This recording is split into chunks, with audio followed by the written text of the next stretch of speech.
उपमुख्यमंत्री देवेंद्र फडणवीस हे आज दिल्लीला जाण्याची शक्यता आहे। खरं तर कालच देवेंद्र फडणवीस यांनी पत्रकार परिषद घेऊन आपल्या राजीनाम्याची उपमुख्यमंत्री पदाच्या राजीनाम्यासंदर्भात त्यांनी घोषणा केली होती किंवा तशी इच्छा त्यांनी बोलून दाखवली आणि त्यानंतर पुन्हा एकदा राज्याच्या राजकारणात बदल घडणार की काय असा एक प्रश्न निर्माण झालेला असतानाच आज देवेंद्र फडणवीस हे दिल्लीत जाणार असल्याची माहिती मिळते।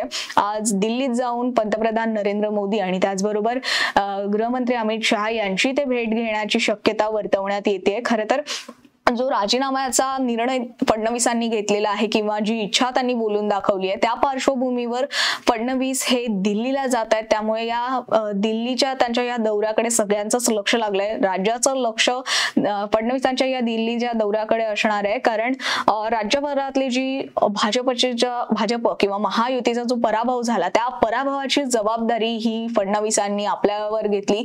आपण ही पराभवाची जबाबदारी स्वीकारतो आहोत असं म्हणत त्यांनी राजीनाम्याची इच्छा बोलून दाखवली आणि आपण पुढच्या निवडणुकांसाठी तशी आणखी जोमाने तयारी करू आणि पुढची रणनीती आखू, त्यासाठी मला महाराष्ट्रात आणखीन काम करायचंय, त्यामुळे आपण राजीनामा देतो किंवा तशी इच्छा त्यांनी यावेळी बोलून दाखवली होती। आणि त्याच संदर्भात आता दिल्लीत ते जात आहेत तर दिल्लीत सुद्धा या संदर्भात चर्चा होऊ शकते अशी शक्यता आहे, कारण पंतप्रधान नरेंद्र मोदी आणि अमित शहा यांची ते भेट घेणार आहेत। या भेटीमध्ये फडणवीसांचा राजीनामा स्वीकारला जाणार का असा एक प्रश्न आहे। मात्र दुसरीकडे असंही बोललं जात आहे की पंतप्रधान नरेंद्र मोदी किंवा अमित शहा हे फडणवीसांची समजूत काढू शकतात आणि त्यानंतर त्यांच्यावर कुठली तरी वेगळी जबाबदारी सोपवू शकतात असंही बोललं जात आहे। त्यामुळे या भेटीमध्ये नेमकं काय घडतंय हे पाहणं महत्त्वाचं असणार आहे, कारण ज्या काही घडामोडी सध्या घडत आहेत महाराष्ट्रात असतील किंवा दिल्लीत ज्या घडामोडी घडतात लोकसभेच्या निकालानंतर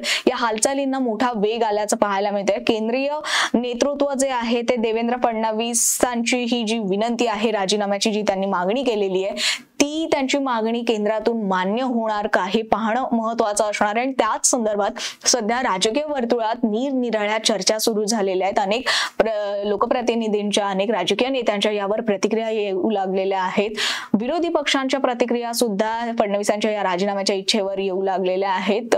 शिवसेना ठाकरे गटाचे खासदार संजय राऊत यांनी सुद्धा या संदर्भात वक्तव्य केलं आणि फडणवीसांना जनतेनंच रिटायर्ड केलेलं आहे असं वक्तव्य संजय राऊतांनी केलेलं आहे। तर पक्षातून मात्र भाजपच्या पक्षातून मात्र फडणवीसांच्या या राजीनाम्यावर वेगळ्या प्रतिक्रिया आलेल्या आहेत। फडणवीसांनी राजीनामा देऊ नये असं भाजपच्या पक्षातून जे पक्षातले महाराष्ट्रातले नेते आहेत त्यांचं असं म्हणणं आहे, पण फडणवीस नेमकं कुणाचं ऐकणार आणि ते कुठला निर्णय घेणार हे पाहणं महत्त्वाचं असणार आहे। आणि त्याच पार्श्वभूमीवर ते दिल्लीत जात आहेत, त्यामुळे दिल्लीतल्या या भेटीनंतर कुठला मोठा निर्णय फडणवीस घेणार का हे आता पाहणं महत्त्वाचं असणार आहे। खरं तर कालच एनडीएची बैठक सुद्धा पार पडली ज्यामध्ये महाराष्ट्रातले नेते सुद्धा उपस्थित होते आणि महाराष्ट्रात जो भाजपचा किंवा महायुतीचा जो पराभव झालाय त्याची कारणं सुद्धा या बैठकीत जाणून घेण्यात आली असल्याचं सांगण्यात येतंय।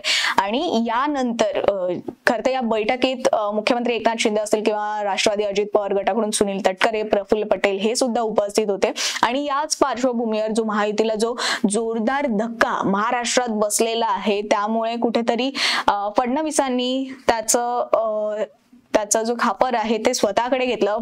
हा पराभव आपण आपली जबाबदारी असल्याचं म्हटलं आणि त्यामुळेच भाजपला जो मोठा फटका बसला आहे त्यानंतर आता भाजपची पुढची पावलं काय असणार महाराष्ट्रासाठी किंवा एकूणच देशभरासाठी भाजप कोणती पावलं उचलणार हे याकडे सगळ्यांचंच लक्ष लागलेलं आहे। आणि त्यामुळे फडणवीस आज कोणता निर्णय घेतात का हे पाहणं सुद्धा महत्त्वाचं असणार आहे।